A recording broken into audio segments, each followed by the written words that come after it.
తర్వాత మరి అయినా పురుషులు మరి కాంగ్రెస్ వైపు మొగ్గు చూపుతున్నారు. జాతీయ స్థాయిలో, ఆంధ్ర స్థాయిలో మరి సరైన నాయకత్వం లేదు కాబట్టి సీరియస్గా తీసుకోరేమో అనుకున్నాం. మరి ఇప్పుడు జగన్మోహన్ రెడ్డి గారికి వెన్నుదన్నుగా ఉన్న ముస్లింలు ఇప్పుడు కాంగ్రెస్ వైపు చూస్తున్నారు. అలాగే గెలుపులో కీలక పాత్ర వహించిన క్రిస్టియన్ సోదరులు సోదరీమణులు ఇప్పుడు షర్మిల వైపు చూస్తారంటంలో ఎటువంటి సందేహం లేదు. ఎందుకంటే షర్మిల గారి భర్త అనిల్, బ్రదర్ అనిల్గా తను అందరికీ సుపరిచితుడు. మరి బ్రదర్ అనిల్ గతంలో ఎంత బాగా వారి బావగారికి పనిచేసి సీట్ల నెంబర్ కూడా మరి అతను చెప్పడం జరిగింది. మరి అతనుకున్న దేవుడితో, తను నమ్మిన దేవుడితో అతనుకున్న కనెక్షన్ మరొకట తెలియదు. మరి అన్ని తెలుసుకున్న అనిల్ కూడా పాపం తన బావగారి ఆంతర్యాన్ని తెలుసుకోలేకపోవటం దురదృష్టం. ఇప్పుడు తెలుసుకున్నాడు కనుక మరి తన ప్రచారం it is going to play a very key role in the coming days. So ఎప్పుడైతే ఆ ముస్లిం మైనారిటీ, క్రిస్టియన్ మైనారిటీ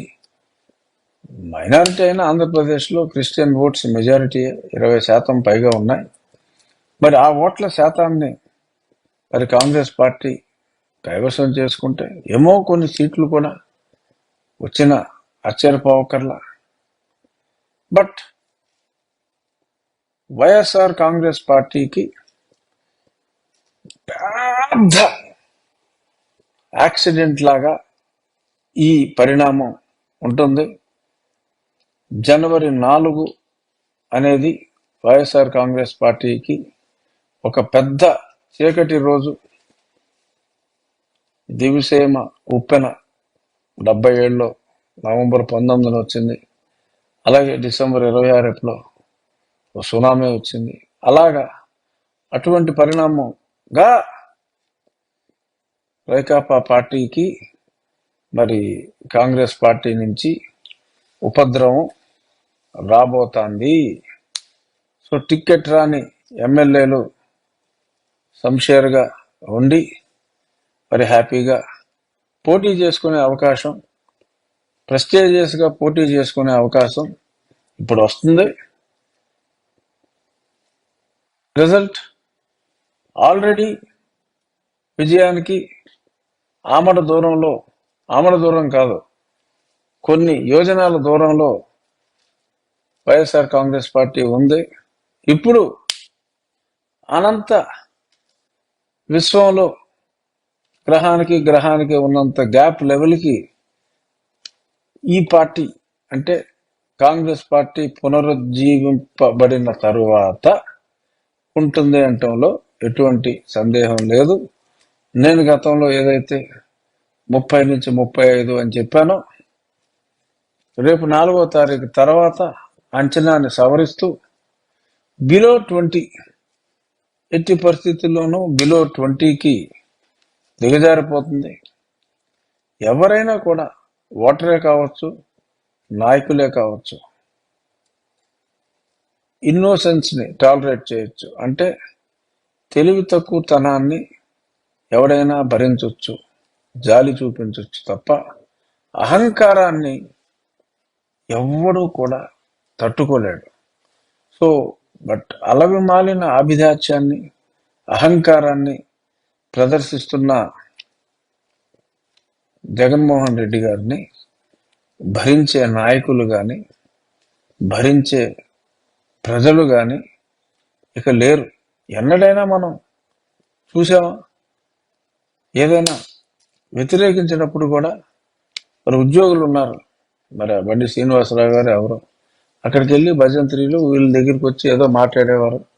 ఏదో సమ్ స్ట్రైక్ నోటీస్ అంటే ఏయ్ అని సద్దలు ఫోన్ చేస్తే కూత్ కూత్ కూత్ కూత్ అనే కుక్క పిల్లల్లాగా మరి వాళ్ళు బేజారు ఎత్తిపోయేవారు.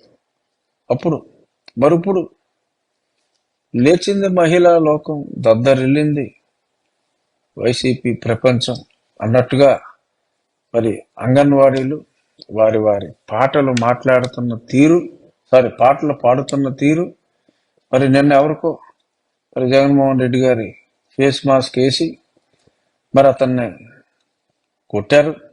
కోర్స్ సరదాగానే కొట్టారు అనుకోండి, కానీ ఈ మాదిరి ప్రదర్శన చేయటానికి గతంలో ఎవరికి ధైర్యం వచ్చేది కాదు. మరి ఆ ధైర్యం ఇప్పుడే ఎందుకు వచ్చింది అని అంటే, వచ్చింది ఇప్పటి నుంచో నిద్రాణమై గూడు కట్టుకుని ఉన్న ఆ ధైర్యం ఈ కొత్త సంవత్సరం పెళ్ళుబుకుతాంది.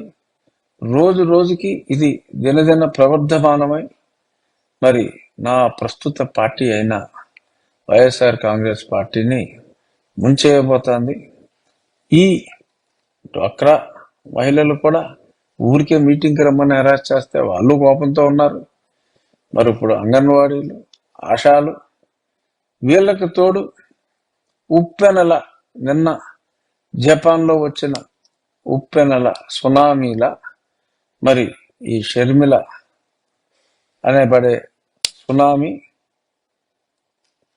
యువజన శ్రామిక రైతు కాంగ్రెస్ పార్టీని సెలెక్టివ్గా ముంచివేయబోతాంది. సో అన్న చెల్లెళ్ళ సవాల్ చూద్దాం. కానీ ఈ సందర్భంగా మరి కొంతమంది రైకాపా సభ్యులు చాలా అవాకులు చవాకులు పేలుతున్నారు. మరి కొంచెం సంయమనం పాటిస్తే మంచిది. ఎందుకంటే ఎన్నాళ్ళు మరి మీకు ఎంతో అండదండగా ఉండి గత్యంతరం పరిస్థితుల్లో మరి తను వెళ్ళిపోతుంది. ఆదరించిన పార్టీకి అనాదరించాడు కాబట్టి ఆదరిస్తున్న తల్లి లాంటి తండ్రి లాంటి కాంగ్రెస్ పార్టీకి తను వెళ్ళిపోవడంలో ఎటువంటి తప్పు లేదు. అనవసరంగా మాటలు ఎక్కువ మీరితే అది మరింత డ్యామేజ్ అవుతుందని చెప్పి ఇంకా ఈ పార్టీలో ఉన్నందుకు మీకు సలహా ఇస్తున్నా. పాటిస్తే మంచిది, పాటించకపోతే ఎగిరిపోతారు. ఇక ఈరోజు ఇంకో ముఖ్యమైన అంశం, 1వ తారీఖు వచ్చేటప్పటికి చిక్కటి చిరునవ్వుతో మీ ఇంటికి గుడ్ మార్నింగ్ అంటూ వచ్చే వాలంటీర్ నిన్న వచ్చాడా అని అందరినీ ప్రశ్నిస్తున్నా. నాకెంతో మంది ఫోన్ చేశారు, రాజుగారు మాకు ఇవాళ పెన్షన్ రాలేదు, ఇది ఎక్కడ అన్యాయం అని చెప్పి. ఏంటంటే మీకు పెంచుతానన్నాడు కదా, పెన్షన్ కూడా రాకపోతే ఏంటంటే అదేనండి రాలేదు, నిన్నంతా ఎదురు చూసాం,